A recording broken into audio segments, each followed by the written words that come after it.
May dalawa na po tayong tao under custody. Inaaresto na po yan ng QCPD. Kahapon po ay nakapagsampa na rin po ng kaso laban dito po sa dalawa na under custody po ngayon ng QCPD plus dun po sa apat po na at large.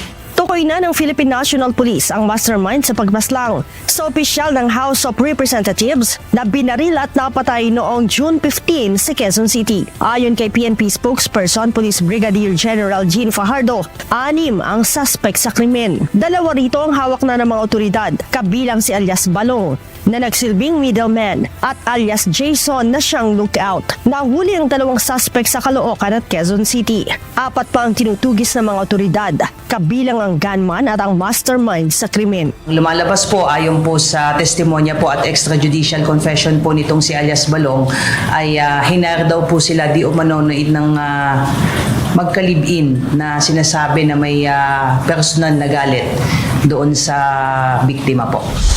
30,000 piso aniya ang ibinayad ng mastermind sa mga suspect para patayin ang opisyal ng Kamara.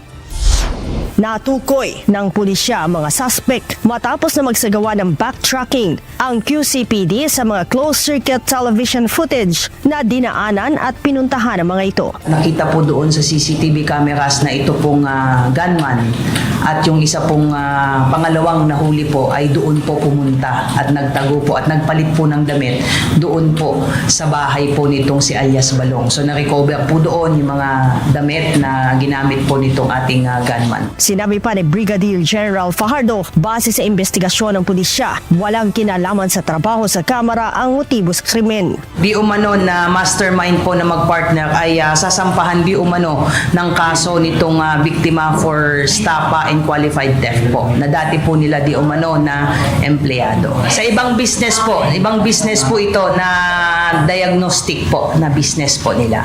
Ang mga suspect ay nasampahan na rin ng kasong murder. June 15 nang barili ng mga suspect ang biktimang si Director Mauricio Pulhin, ang Chief of Technical Staff ng House Committee on Ways and Means.